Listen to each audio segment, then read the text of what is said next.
Well, hello everyone, and welcome to another Ask the Experts conversation. I am your host, James Hilliard.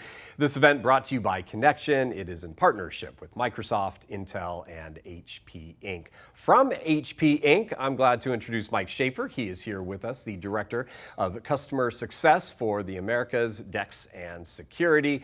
Also on board, Jeff Mankin is here. He is the Senior Field Solution Architect with Connection, and Eric Chong is also with us, Enterprise Client Technical Sales Specialist with Intel. Glad to have you guys on board for the conversation. Folks, pretty simple concept here. We went out through several online channels and we were simply asking folks out there, do you have any questions about securing your endpoints these days? What about defending against the evolving threats that we're seeing? Or do you have questions about leveraging the latest security technologies across the stack? That's what we were asking. Now, the good news for us is you sent in a lot of great questions, and I hope we can give you some good news in terms of great answers to the questions that came in. So we're going to get to those here in a little bit, but I want to start with you guys and cut a little scene set. And the first question is taking us back to when y'all started in the technology space with a focus on security. What was the biggest concern you had way back then? Boy, that's going back in the day. Probably, it's a few of them, but probably the big thing was getting the virus signatures updated. Right. So finding a way to get the machine turned on and these virus signatures applied to that device, because they're only good as that signature. Anything new would not be covered. And we were doing it with the CD-ROMs into the machines on our big towers. What was something, Jeff, that was going on in security back in the day? Back in the day, one of the first things I got tasked with was helping a small team migrate a big old migration of 3,000 workstations from a resource domain to Active Directory. Anybody that knows what that is, you know how old I am. At any rate, and the biggest concern was keeping the credentials safe and getting it all done at the same time so we didn't have a Blue Monday, right? I mean, that same project would be a lot easier nowadays with the tools that we have, but we did it. It was fun. Learned a lot, man. Learned a lot. You're not looking to go back and do it again, No, sir. But you know, No, lessons learned. Mike, what about you? So I guess I'll go further back in time then. Okay. So yeah, actually my first job, strangely, the biggest security concern was people tripping over coaxial cable for the Novell network that I was supporting. So I guess that's physical security. Shortly after that, yeah, we got into permissions, passwords, and virus pretty quickly. Right. But yeah, that was a long time ago. And I dare say it was a simpler time. But there was also, I think, a lot that we didn't even know about security. There were things that we weren't securing that we really should have been, that has probably led us to where we are now. Let's bring us to today. Let's, Mike, with you now as we sit here. What are some of either your top concerns, the things that you're pondering about, thinking about, so that you can make sure customers are safe out there and or that they're bringing to you, but that top concern idea? Some of the concerns are the same. So I still care about passwords, just in a little bit different way. Sure. I care about permissions. I care about education of users. So we get in trouble because people take an action that's wrong. They click on the wrong thing. They do the wrong thing. They give the wrong information. So I'm still concerned about some of the same things I always was concerned about. Malware, of course, has gotten a little bit more advanced, to say the least. So a lot of my time is spent defending malware, isolating clicks that people have, making sure that they don't get themselves in trouble. And then, you know, a little bit, of course, you can't not have a conversation about AI. So when we get into AI, everybody has questions about AI all the time, how we're looking to defeat AI-based attacks or what's going on with it. So that's out there, and a little bit on the quantum side. So Which we'll get to. There was a question we selected that talks about that. And with AI and quantum, a little bit of what concerns me is I don't know what I don't know. Like the more I learn, the more I feel like I'm not educated in it. So constant struggle to be up to date. Yeah, and I think that's something that those watching, it's like that's probably why they're watching, is what do I need to be aware of? And sometimes we get so busy in the day-to-day that we need to stop for a second, have these conversations and know, okay, what do we explore for the next? Jeff, what is the current focus for you, your team, the people that are coming at you saying, this is where we're struggling? Well, I think back in the day, it tended to be hardware. You know, everybody had a password, but that's about it, and it wasn't real big deal. Hardware was more important. Now, in my space, identity is a big deal. People are getting attacked all the time, phishing attempts and whatnot. And just that idea of trying to protect the identity, keep users aware and up to date and conscious of the threats that are out there. Yeah. Education a lot of times is incredibly important in trying to help them. And I know a lot of our IT listeners, they recognize what's going on security-wise, but sometimes it's us end users, because there's so much change that we just figured that the magic will happen behind the scenes, and we still have to do, and your users have to do good compute, and that's still a challenge. Education, I definitely see still as well. Eric, what is that focus that you have now, laser focus on security and what you're seeing? I'll take it from a different approach. A lot of customers I deal with is the results of having too much security. Okay. So what happens is a lot of the large organizations I deal with, they have a ton of security agents, and as a result of it, the performance of the device goes down significantly, battery life goes down significantly. So how do they address that? And we have ways of doing that, but that's the biggest concern that I hear with the IT folks, not necessarily security folks. Security folks, we'll just put on this agent, let it run, let the IT folks worry about the other stuff. But it is causing a bit of concern because the employees want that good experience when they're not getting it because there's so many security agents running on that device. And that's always been a balance we've been looking at. If you put the security in there, I know there's a question in here that we'll talk about kind of shadow IT, shadow security, because that is a big concern. So that's what we're gonna do now, folks, is we got a great deal of questions that came in from all of you, and we really do appreciate all of those. We're gonna go through probably about 30 minutes or so of these questions and try and give you, again, answers, but also hopefully it'll lead to, well, what about this? And maybe we need to have that discussion, right? And that's ultimately the deal. And we want you to also hopefully come away with understanding that Microsoft and HP and Intel and connection together can bring you to that more secure environment. And that's ultimately what we're looking at. So let's get into questions. Eric, you get the first one. This one comes from Evans and was saying, how significant are firmware level attacks today? And how can organizations really detect them, prevent them? So the firmware attacks are becoming more common because historically people attack the OS. What's the next level down from that, and that's the firmware. So there are a few things Intel has built on vPro platform devices. Won't get into too technical details, might bore people, but we have ways of protecting the firmware at boot time so that it's resilient, so it's hard to penetrate. How to actually determine if that's happening is a bit more difficult because we do need help from our friends such as HP and Microsoft to say that's happened. But we do have the mechanisms at a hardware level to protect that. I'll take it one step further. The big thing is not just the firmware, but the supply chain as well.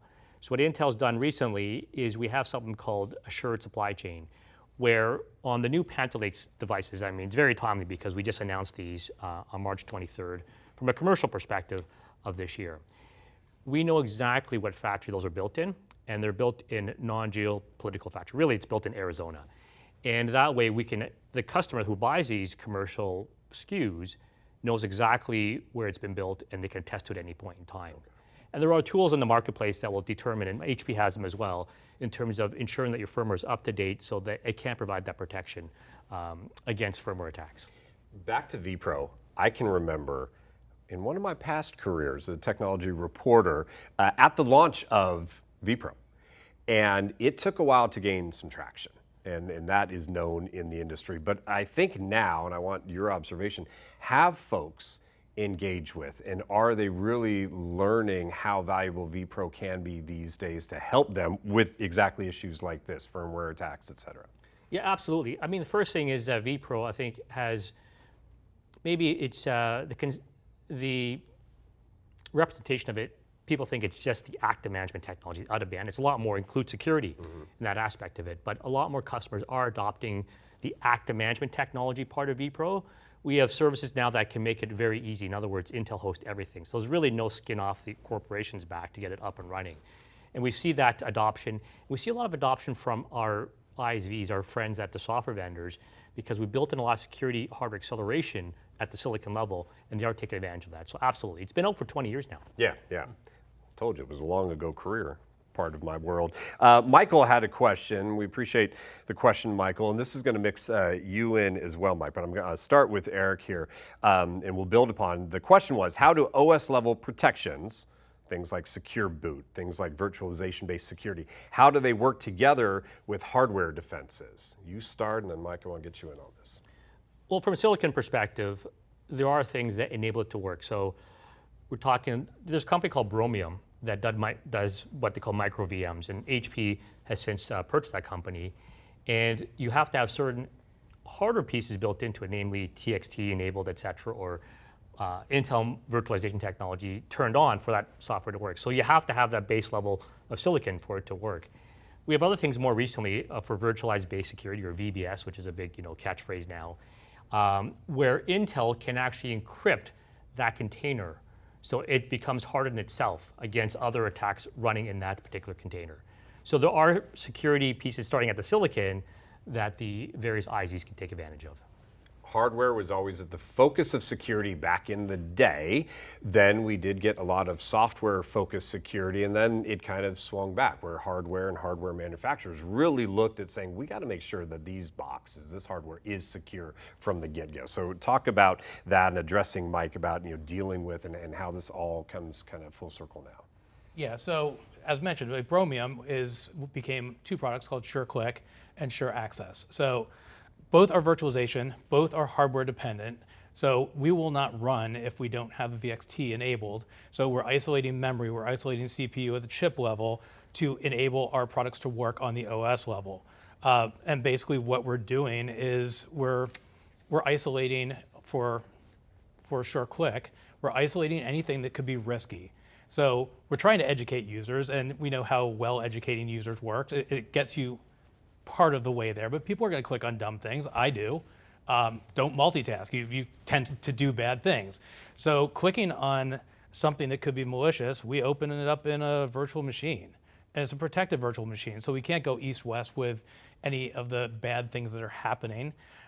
So it's isolated to that device, it's isolated in that VM, and when we close that VM down, we have the information and it gets destroyed. So malware isn't a problem.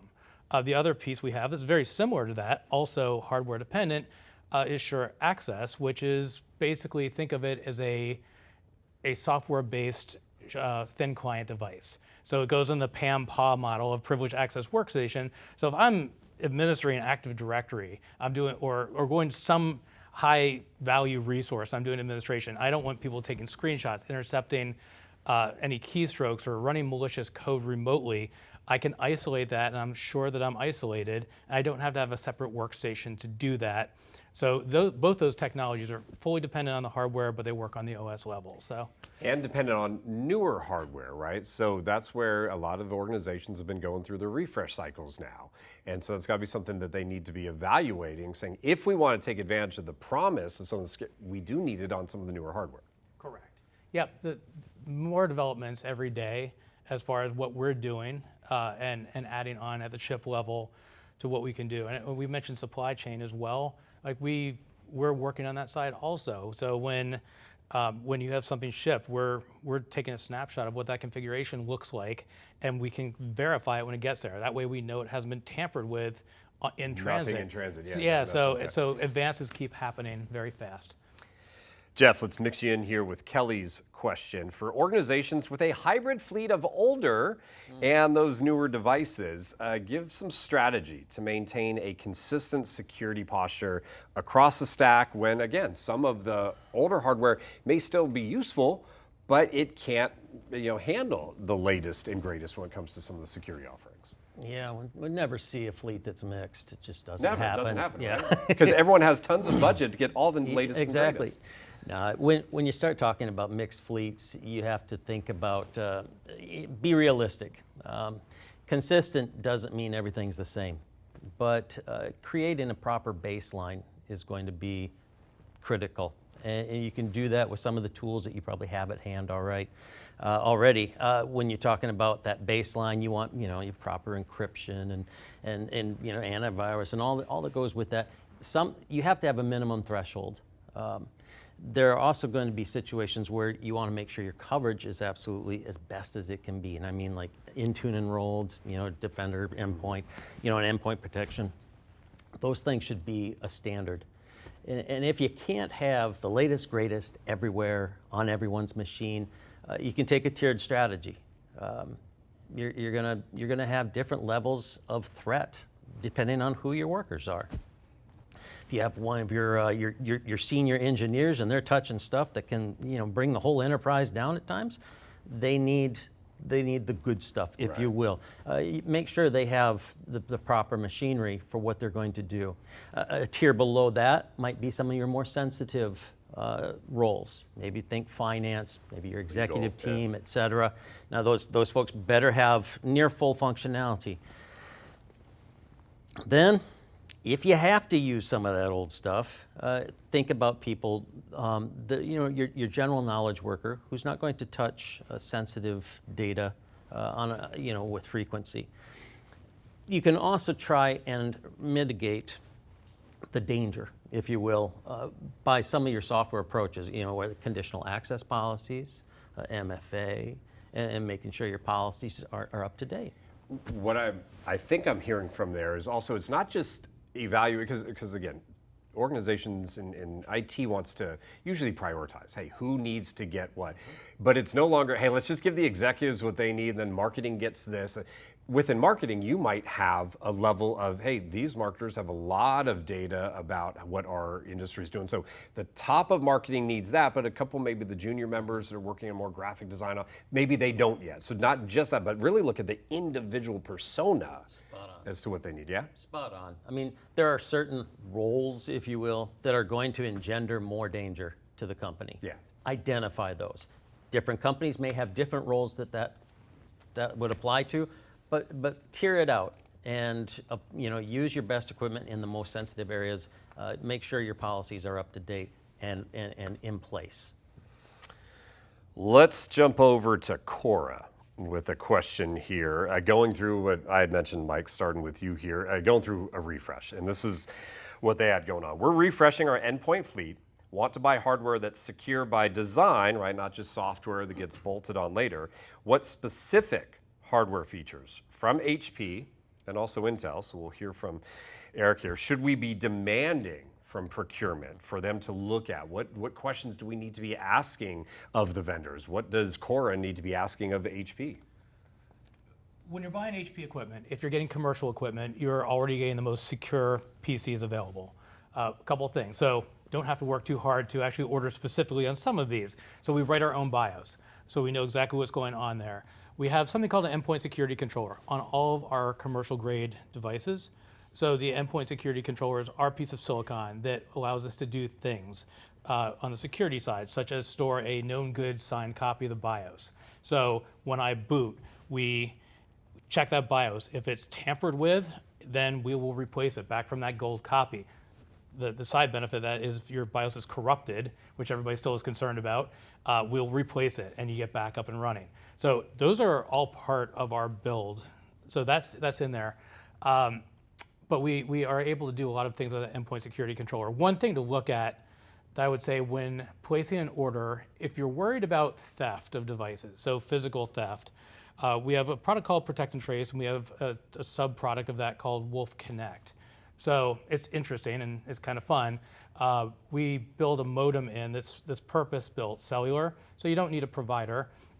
It works anywhere in the world where we do business, but we can track a device and we can lock it or erase it anywhere in the world where we do business. And you don't need a SIM card, you don't need anything else. You have a subscription for that. It's dependent on hardware, but it's nice, and it works even if the device is turned off. So we see that in healthcare, we see that in financial quite a bit, where we're really sensitive about those devices being out in the wild. So we want to make sure somebody steals it from me when I'm at the bar or something. All of a sudden my laptop's missing. I want to, at minimum, lock it, even if I have it turned off, or probably erase it. So that's the one thing that, from procurement, I would say that needs to be ordered specially. But the good news is almost all of our hardware-based security features are already built in. Cora mentioned Intel wants to know, hey, on that procurement side, what should she be asking and demanding, of the product line? So the commercial PCs, Mike is spot on, where they have the highest level of protection out of the box, but I'll take it one step further. Intel has something called Hardware Shield, which is overarching security narrative in terms of the features we have. But on vPro platform devices, there are features that aren't available on regular non-vPro based devices. And the other important piece to realize is that some features are mandated to be turned on if it's vPro platformed. So we talked about Bromium earlier, now HP SureClick. One of them is the VTX technology, virtual technology. Even a device that's not vPro may have it on or have it enabled, but it may not be turned on. Part of the vPro specification is that it has to be turned on from the factory. Okay. So you have that protection out of the box. So hate to use a four-letter word, but vPro. If you buy vPro-based devices, platform devices, you have the highest level of protection out of the box. And that is a little bit, again, I'm going to go back to my early days learning about vPro. It was available, but people didn't turn it on. They didn't know to use it. And now we're saying, it's out the box. When you get it, it's there. It's up to you if you turn something off, and if you do, well, then good luck, and stay off the front page of the New York Times. Well, it's a good point to bring up because part of vPro is the active management technology. And when it first came out, and it's still true today, the most popular use case scenario is the power control. So one part of active management technology, you can remotely power on a machine, remotely power it off, restart it, etc. The big one was power on. It's not wake on LAN, it's actually discrete power on. And the reason why people wanted to power on the devices was so they can actually put their most current virus signatures on there, or firmware updates, driver updates that usually counter vulnerabilities. And that's still the number one use case scenario for active management technology, which is a subset of vPro. Robert had this question saying, what strategies can organizations implement to detect and respond to fileless malware and living off the land attacks that are bypassing the traditional endpoint defenses? Jeff, how do we deal with that? Good fun. When you talk about a fileless attack, I mean, really, you're talking about behavior, not, payloads as much. And a lot of times they're using utilities and tools that are baked into the system, right? PowerShell, WMI, scheduled tasks, what have you. So it can be challenging, but you're looking for behaviors at that point. In a Microsoft native solution, you're talking about having Defender on the endpoints, Intune policies to set up your security baseline, XDR to collate, and really be able to take in all the data points, so that rather than having a static system that let's face it, a lot of these things can look like normal user behavior right up until it's not. So you want to take a look at all those behavioral points and be able to assimilate them, and then you have an actionable item. So much of that is trainable within the Microsoft ecosystem, so that you can have a workable game plan, that run book, so to speak, so that when something goes sideways, when the alerts go off and bells start whistling and clanging, your team isn't at a loss for what to do. There's a lot of automation that can be put into play so that things can be addressed timely, right? Devices and identity. Next question, I want all you guys to respond to Brianna out there. So Brianna, appreciate it. Kind of goes back to what we were talking about, prioritization of things. How should organizations prioritize endpoint security investments when threats are evolving faster than the budgets are? And we were starting to talk about this a little bit earlier, that just the speed of things. So what are some tips that you offer when you're in conversation, Mike, with a customer and they're dealing with this priority, and we got to find money somewhere, and we know we have to spend some of it, but what advice do you give them there? That's a really tough. Get a bigger budget. Yeah, that's basically it. So, I think protecting the endpoints is high on my list, of course, because that's what I deal with on a regular basis. So I believe that education is an inexpensive way to get a little bit more bang for your buck and make sure people are educated on what we're protecting against and what not to do. What's education? Is it watching some videos that the IT team sends out that came from HP? Is it doing little seminars going to the legal team and saying, hey, legal guys, got to sit on down. I got to tell you what to do and what not to do? What's education? Meaningful training, and I'd like it to be live. I do my compliance training while I'm doing something else. So I'm in security, so I'm kind of pretty much assuming that I know everything that's on there anyway. But I think a lot of people do that. So they take the training like, yeah, whatever. Don't click on stuff and don't give your passwords out and all that kind of thing. And they don't, they get to the questions at the end that are pretty much softballs. I'd like to see real training, interactive training where people are asking questions and people are paying attention and responding to those questions with like real knowledge to prove that. So that's the thing I'd like to see. Okay. I think nobody does a great job with that, and it shows that people will randomly click on things. Right. But after we get to education, I think protecting the endpoints. So many attacks started in an endpoint. That's my way in the door. So I want to secure endpoints as much as I can. So basic stuff that we have available. Turn your firewalls on. You don't have to buy anything more. That's going to be included in something you have, I'm sure. Of course, I'm a proponent of isolation technologies in there, so I'm going to say that's a great thing to buy. But I 100% believe in the SureClick/Bromium story. That's why I work for HP now, because of that product, and I love what it does, and that extra level of protection that you're going to get above and beyond any kind of traditional malware detection or Defender or anything else. So that's going to get 95% of what you're trying to catch, but 5% is what gets you in the news. Right. Eric, prioritizations, budget's always a concern. What's your advice? I'll give you the non-silicon answer. I think a lot of it's consolidation. So Intel went through this process a few years ago, but we have a program at Intel called IT at Intel where you as a customer can speak to our IT folks, so just peer on peer, no sales folks involved. And I mentioned earlier that the big issue we see is that too many security agents running on the device. And a lot of them are repetitive. Why do you have agent A and agent B, which do the exact same thing? So if you look at the total, scope of what's running in your environment, can that be consolidated or not? I think that can help greatly, because I think a lot of folks haven't done that. Or they say this department requires this department requires this. As although they do the exact same thing, why can't these that same agent save on licensing cost? Gotcha. All right, a good tip on that. Final word on priority and budget, and what's the advice? Well, all too often, not casting shade at my security brethren, the idea is go buy another tool, and all too often that's the wrong approach. Well, Eric was saying that earlier, right? Right. That they have too many security tools out there. So I say find out what tools you already have, and in the Microsoft space, a lot of customers already have some of these key tools, and they can make use of them. So fully use the tools you do have. If it's Intune, it's Defender, it's what have you, whatever your tools happen to be, make full use of those. Then identify where the gaps might be, and begin to close those gaps. When you've given advice like that to customers that you're engaged with, do they say, all right, Jeff, we'll go and check this out? They do, and they come back with that aha moment, like, dude, you were right. There were a ton of things that we did. Does that happen often? Yeah. Set it up, set up Intune, set up your policies, set up Defender, get everybody enrolled, let it run in report mode for a couple weeks, and then bring that report back and compare that against what IT thought they had covered, and watch the eyes open. It'll give you a good look at just where your vulnerabilities might be lying. Machines that are out of compliance, what have you, contractors' machines that just linger around, temporary machines that are now permanent machines, all this stuff. You can find that if you implement the tools you already have frequently. Then if you need a whiz-bang tool, go ahead, go looking.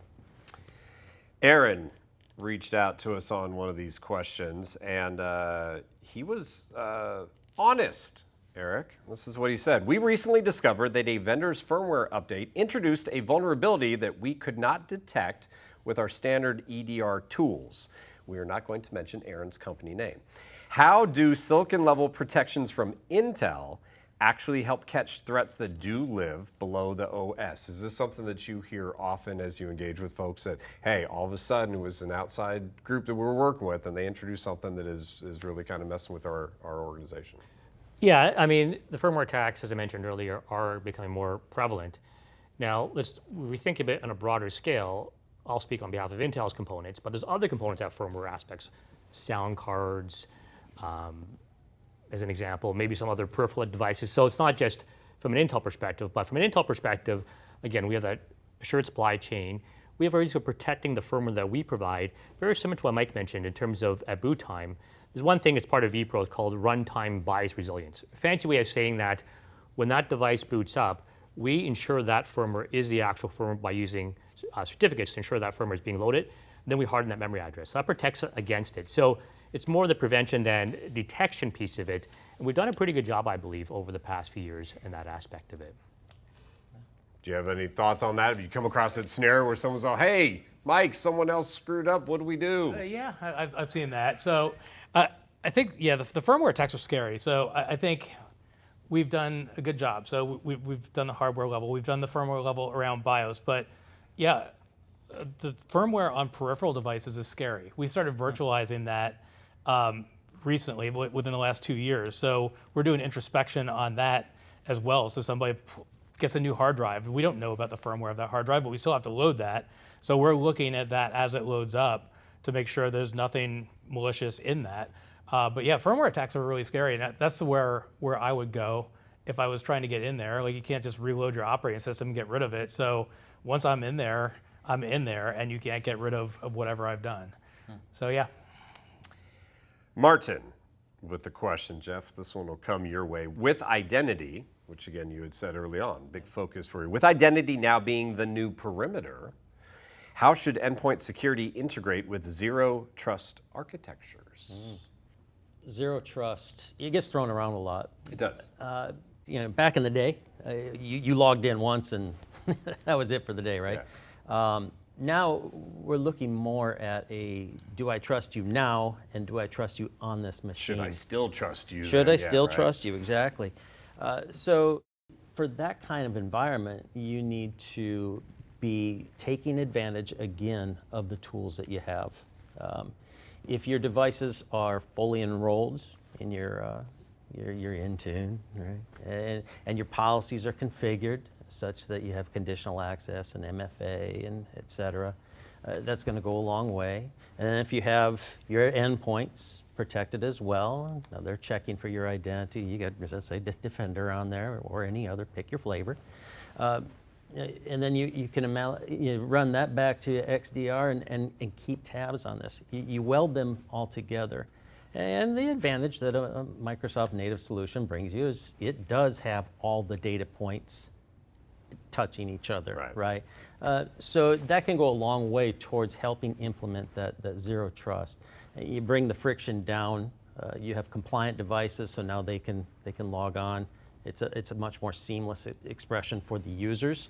The security is still happening, but the users are eased in a little bit. SSO works, instead of having to log into everything, the trust happens under the hood, so to speak. So that integration of utilities is going to go a long way towards facilitating that. Felix had a question, Mike, for you. And it's attackers in our sector are now using artificial intelligence yeah, really? That's what's happening?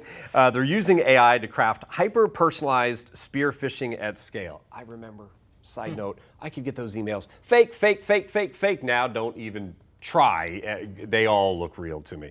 Anyway, they're doing these hyper-personalized spear phishing at scale. Is there an endpoint protection strategy that evolves as fast as these AI-driven threats, or are we just bound to play catch-up the rest of our security lives?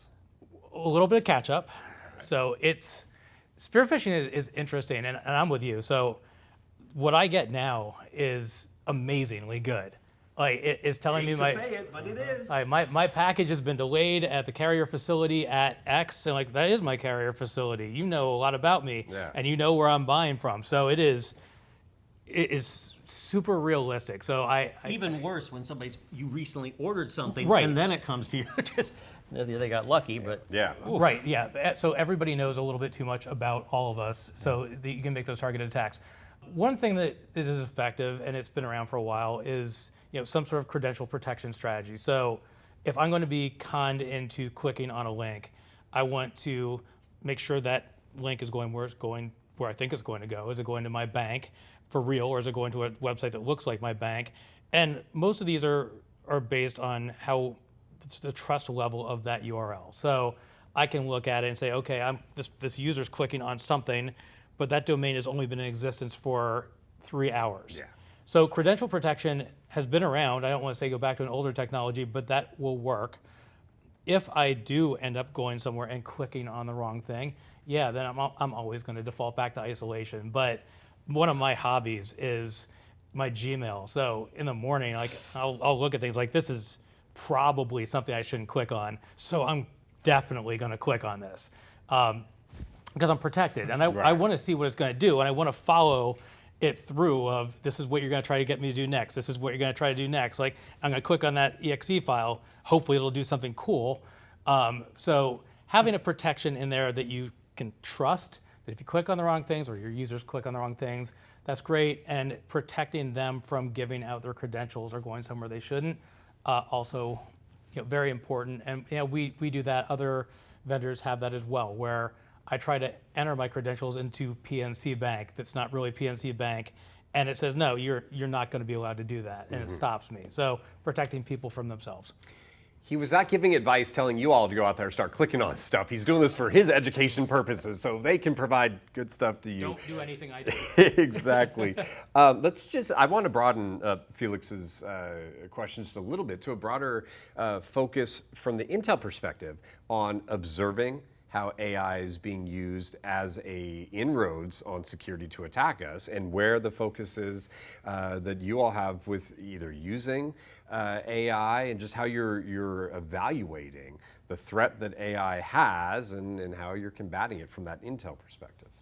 Yeah, Intel, we have a bunch of white hackers that look at this stuff all the time, and I'm doing some quick math in my head. I think it was about 5-6 years ago, Intel brought into market technology with our 11th gen CPU. So again, it's going back, but it did use a form of AI to detect against ransomware and crypto mining, because it knows the algorithms people use, because hackers are smart, but they're lazy as well. So they use the same algorithms. So we know at a silicon level, these are actually happening. So over time, we've actually enhanced that algorithm. Now we call it, I hate to use technical terms, but detect, where it actually will have other things using AI to detect against these things. But again, we can only use so much from a silicon level. We still need our friends from Microsoft and HP to have that enabling from a software perspective to actually stop that attack from happening. So we can detect things at a silicon level. We continue to actually put this enablement in the actual hardware itself. I think we have time to get to probably 2 more questions, and we might be wrapping things up. I want to give you, though, a quick 30-second with your connection hat, 30-second with your Microsoft hat. You choose which hat you wear first on the AI story here and where the focus is to really understand how AI is being used to attack and how it can be used to prevent. Which hat? Which hat? That's the big question. Which hat? Well, since Connection sells hardware, software, and services, and Microsoft falls in there, that's fine. I'll wear them both. Okay. When those phishing attacks, the AI enhanced attacks are coming in, one of the first lines of defense is going to be at the email. It's an email war, right? Microsoft has tools, Exchange Online Protection, to try and help with that. There's several other tools that you can add to augment that, where you will detect bad links and the like. Where users will try and click on something and it just doesn't go, right? So there's a software angle to that. I think any enterprise out there also needs to be diligent with training. Yeah, I've seen some enterprises that are awesome at it.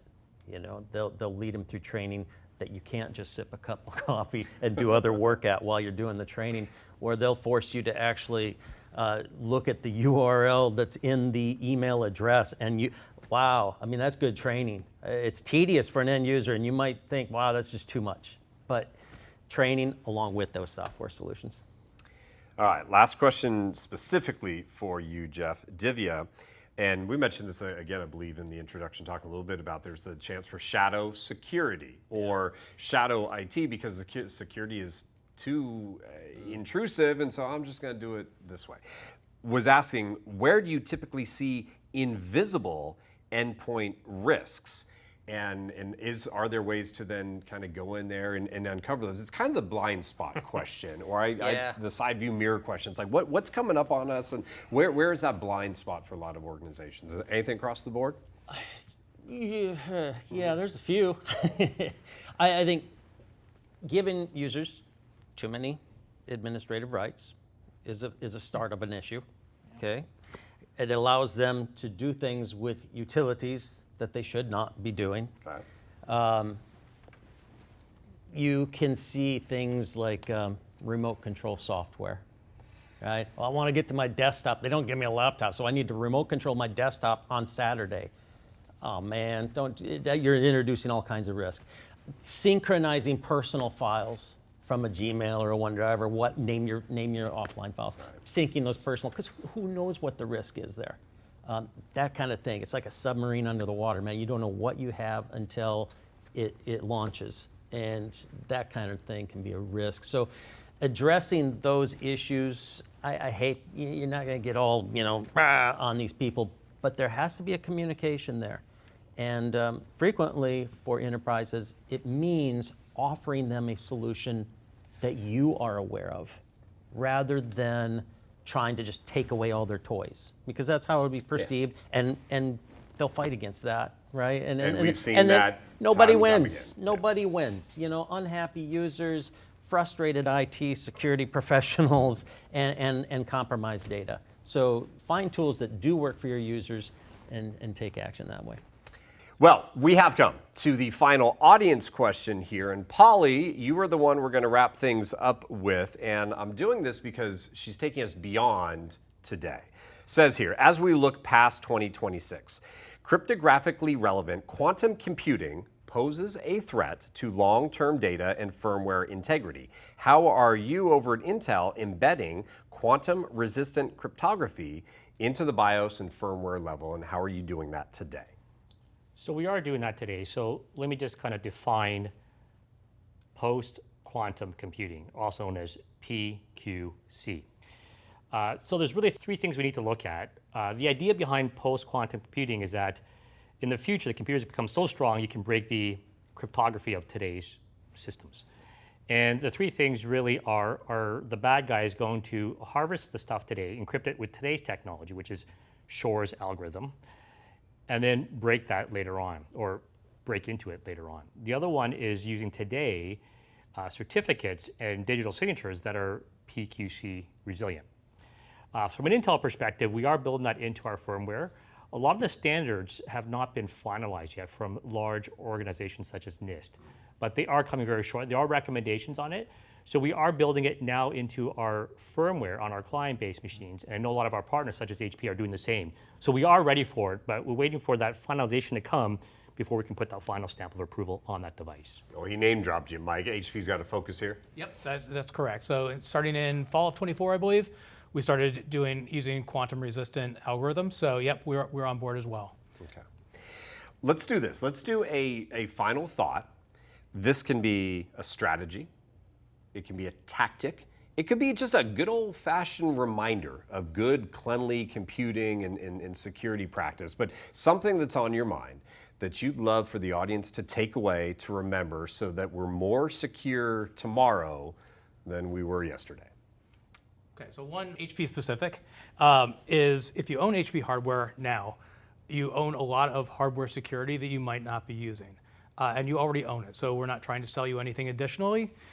So take a look at that, see if you can leverage that a little bit more. That would be one thing. And then on a broader level, going really old school on this, don't use the same password for everything.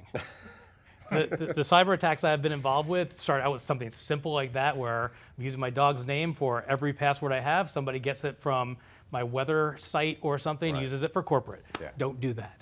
That is a great, great reminder, Jeff.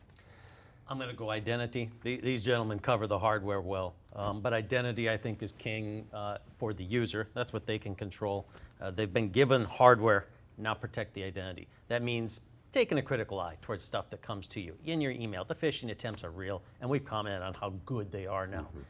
Take the time to look at those hard. Don't be bringing in external data. Listen to your security team. Try and help them out a little bit. And if you're on the IT side of the fence, take advantage of the tools that you have. If you're Microsoft native, hey, cool. In tune with the policies, Defender for Endpoint, XDR to correlate. Get all that going so that you have your best chance at safeguarding the identity and keeping your environment safe. I think you might have gotten a lot of smiles on the audience out there when you said, listen to the security team. That's a key Sometimes good they know what reminder. they're talking about. Eric, thoughts on how are we more secure tomorrow than we were yesterday? I'll take a bit of a different approach. I deal more with the IT folks and security folks, so I'll look at end user experience. So look at your security tools if they actually have enablement for the accelerators built in the actual silicon itself. Not just the NPU, not just the things that are security specific focused, but even simple things such as how the security agent runs on the Intel hardware, what we call performance cores, efficiency cores. A lot of them are not quite optimized yet. We're getting there, but really having your security vendors optimize their software to run better, because chances are they're not going to get rid of a particular software vendor, but if that software vendor can optimize their software to run better, why not? All right, well, with that, folks, I'm going to take us back to the beginning of this event. I said that you sent in great questions to us. I hope that we sent great answers to you. Really appreciate Mike and Jeff and Eric for being here. Also the teams at HP, Intel, Microsoft, and Connection. Couldn't have done this event without those teams, and couldn't have done this without you in the audience asking those questions. Really do appreciate the conversation you allowed us to have here. We hope that continues the conversation. If you have a team in place already here at Connection, then reach out to those individuals. They'd love to continue working with you and talking with you. If you don't have a team in place, a couple things you can do. Give us a call, 800-800-0014. That's 800-800-0014. You can also join us online. We invite you to visit connection.com/modern endpoint. With that, we will wrap up this Ask the Experts event. My name is James Hilliard, and we do look forward to talking to you all down the road.